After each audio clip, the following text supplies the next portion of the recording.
Hey everyone. Today I want to dive into a powerful passage, 1 Corinthians 3:10 to 15. While there are plenty of lessons we can draw from this text, I want to focus on something extremely important: selecting the right materials for building our lives. Over the last 9 months, we've all heard about the Tokars case and those strip clubs with the fancy names like pearls and diamonds. I can't help but think that's quite the ironic name for such places. It makes you wonder, if we're picking materials for our lives, how much better should those materials be than what's found in those bars? Think about it. When you head to Home Depot or Builder's Square for a home project, you want to choose the best materials to create a safe and welcoming environment. If we care that much about our homes, then picking good components to build our lives, something that lasts for eternity, should be even more critical, right? Now, you might ask, how can I know if I'm choosing what's good? It's interesting how investments work. They always suggest looking at a mutual fund's performance over a long time frame, and I think we should consider doing the same for our lives. The reality is, everything we build will be tested. If there's one thing the Bible assures us, it's that challenges will come. It seems many turn to Christ when they're in tough spots, seeking relief or security, yet choosing to follow him means embracing the fact that our lives will undergo scrutiny.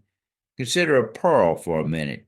Experts in pearls have scrutinized many, distinguishing the extraordinary from the average.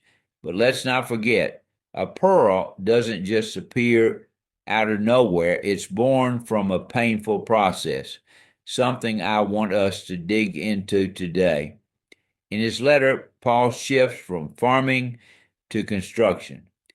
The foundation you build on matters, but so does the material you choose. There are plenty of people who will opt for cheaper options and mislead others. Some communities here in Coweta County and Newnan, Georgia, are still recovering from homes built with subpar materials. Ever been to a tourist spot with a pearl shop? They're all about opening oysters to find pearls, often cultivated by inserting an irritant into the oyster to trigger that gorgeous creation. It's interesting how, just like how we consider the labor of love that goes into it, we also deal with our own life decisions. Often, we face forks in the road where we can choose the easier or shorter path, but that's not always the best choice. I invite you to reflect on every aspect of your life, including both the blessings and the challenges. They're all part of a process God uses to shape us into who He wants us to be.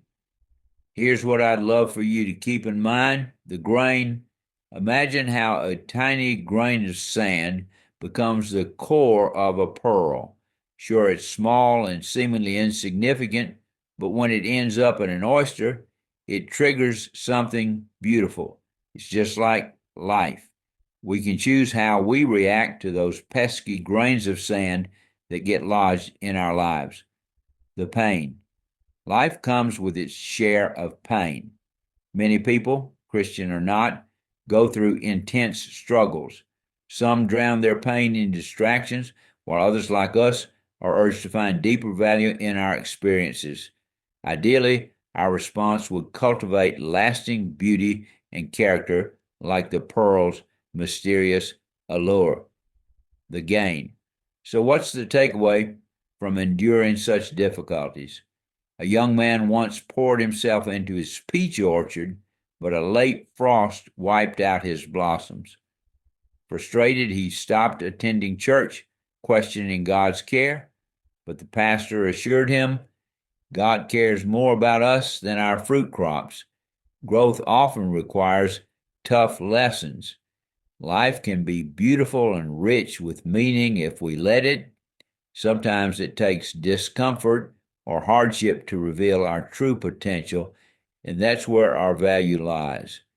In the end, remember, although processes can be painful, there are also opportunities to grow stronger and find purpose. Let's lean into these challenges to create lives filled with meaning and gratitude. What do you think?